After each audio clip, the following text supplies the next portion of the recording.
ರಾಜಧಾನಿ ಬೆಂಗಳೂರಿನ ರಾಮೇಶ್ವರಂ ಕೆಫೆಯಲ್ಲಿ ಸಂಭವಿಸಿರುವಂತಹ ನಿಗೂಢ ಸ್ಫೋಟ ಏನಿದೆ ಇಡೀ ರಾಜಧಾನಿಯನ್ನ ಬೆಚ್ಚಿ ಬೀಳಿಸಿದೆ. 108 ಅನುಮಾನಗಳು ಈಗ ಕಾಡೋದಕ್ಕೆ ಶುರುವಾಗಿದೆ. ಅಂದ್ರೆ ಆ ಜಾಗ ಏನಿದೆ, ಘಟನೆ ಸಂಭವಿಸಿರುವಂತ ಜಾಗ, ಆ ಜಾಗದಲ್ಲಿ ಸಿಕ್ಕಿರುವಂತ ಒಂದಿಷ್ಟು ವಸ್ತುಗಳು ಬೇರೆಯದ್ದೇ ಕಥೆಯನ್ನ ಹೇಳ್ತಾ ಇದೆ. ಈ ನಿಗೂಢ ಸ್ಫೋಟದ ಹಿಂದೆ ಬೇರೆಯ ಬಾಹ್ಯ ಶಕ್ತಿಗಳ ಕೈವಾಡ ಏನಾದರೂ ಇದೆಯಾ ಅನ್ನೋದರ ಬಗ್ಗೆಯೂ ಕೂಡ ಪ್ರಶ್ನೆಗಳು ಮೂಡ್ತಾ ಇದೆ.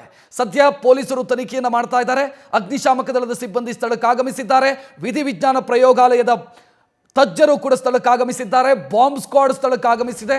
ಸೊ ಇದೆಲ್ಲವೂ ಕೂಡ ಅಲ್ಲಿನ ಆ ಬ್ಲಾಸ್ಟ್ನ ತೀವ್ರತೆ ಮತ್ತು ಬ್ಲಾಸ್ಟಿಗೆ ಕಾರಣ ಆಗಿರೋದು ಏನು, ಒಂದು ವೇಳೆ ಏನಾದರೂ ಸ್ಫೋಟಕಗಳನ್ನು ಬಳಸಲಾಗಿದೆಯಾ, ಈ ಬ್ಲಾಸ್ಟ್ನ ಹಿಂದೆ ಸ್ಫೋಟಕಗಳು ಬಳಕೆಯಾಗಿದ್ದಾವ ಅನ್ನೋದು ಬಹಳ ಮುಖ್ಯ ಆಗತ್ತೆ.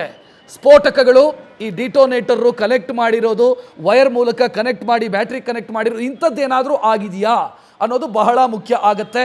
ಸೊ ಆ ಆಯಾಮದ ಮೇಲೆ ತನಿಖೆ ನಡೀತಾ ಇದೆ. ಅಥವಾ ಎಲೆಕ್ಟ್ರಾನಿಕ್ ಉಪಕರಣಗಳೇನಾದರೂ ಬ್ಲಾಸ್ಟ್ ಆಯ್ತಾ ಗೊತ್ತಿಲ್ಲ. ಸೊ ಆ ನೆಲೆಯಲ್ಲಿ, ಆ ಆಯಾಮದಲ್ಲಿ ಪೊಲೀಸರು ಈಗ ತನಿಖೆಯನ್ನು ಮಾಡ್ತಾ ಇದ್ದಾರೆ. ಅಂದರೆ ಉದ್ದೇಶಪೂರ್ವಕ ಕೃತ್ಯನ ಇದು ಅನ್ನೋದು ಪ್ರಾಥಮಿಕವಾಗಿ ಸಿಗ್ತಾ ಇರುವಂಥ ಮಾಹಿತಿ ಇಷ್ಟೇ. ಇದು ಆ ಡೈನಿಂಗ್ ಏರಿಯಾದಲ್ಲಿ ಇರುವಂಥ ಕೈ ತೊಳೆಯುವಂಥ ಜಾಗ ಏನಿದೆ ಅಲ್ಲಾಗಿರುವಂಥ ಬ್ಲಾಸ್ಟ್ ಇದು. ಅಲ್ಲೊಂದು ಡಸ್ಟ್ಬಿನ್ ಇದೆ. ಆ ಡಸ್ಟ್ಬಿನ್ನ ಪಕ್ಕದಲ್ಲಿ ಯಾರೋ ಒಂದು ಬ್ಯಾಗನ್ನು ತಂದಿಟ್ಟಿದ್ರು ಅಂತ ಪ್ರತ್ಯಕ್ಷದರ್ಶಿಗಳು ಹೇಳ್ತಾರೆ.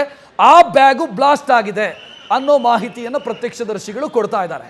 ಈಗಿರೋದು ಪ್ರತ್ಯಕ್ಷದರ್ಶಿಗಳು ಕೊಟ್ಟಿರುವಂಥ ಮಾಹಿತಿ ಅಷ್ಟೇ. ಅದರ ಆಚೆಗೆ ಪೊಲೀಸರು ಅಫಿಷಿಯಲಿ ಅಧಿಕೃತವಾಗಿ ಯಾವುದೇ ಮಾಹಿತಿಯನ್ನು ಇಲ್ಲಿವರೆಗೆ ಕೊಟ್ಟಿಲ್ಲ. ಈಗ ಸ್ವಲ್ಪ ಹೊತ್ತಲ್ಲೇ ಕಮಿಷನರ್ ಮಾತನಾಡಬಹುದು ಅಂತ ಅನ್ಸುತ್ತೆ. ಅಲ್ಲಿ ಪರಿಶೀಲನೆ ಮಾಡಿ ಹೊರಬರೋ ಸಂದರ್ಭದಲ್ಲಿ ಮಾತನಾಡಬಹುದು, ಮಾಧ್ಯಮಗಳ ಮುಂದೆ ಮಾತನಾಡುವಂಥ ಸಾಧ್ಯತೆಗಳು ಇದ್ದಾವೆ. ಅಂದರೆ ಒಂದು ಕ್ಲಾರಿಟಿ ಸಿಕ್ಕಿದ್ರೆ ಮಾತನಾಡಬಹುದು ಅವರು. ಅಂದರೆ ಏನಾಗಿದೆ ಅನ್ನೋದರ ಕ್ಲಾರಿಟಿ ಸಿಕ್ಕಿದ್ರೆ ಮಾತನಾಡುವಂಥ ಸಾಧ್ಯತೆ ಇದೆ. ಇಲ್ಲ ಅಂತಂದರೆ ತನಿಖೆ ಮುಂದುವರಿಯುತ್ತೆ, ಆನಂತರ ನಾನು ಆ ಮಾಹಿತಿಯನ್ನು ಕೊಡ್ತೀನಿ ಅಂತ ಹೇಳುವಂಥ ಸಾಧ್ಯತೆ ಇದೆ. ನ್ಯೂಸ್ ಫಸ್ಟ್, ನಿರ್ಭೀತಿಯಿಂದ ನಿಮ್ಮ ಪರವಾಗಿ.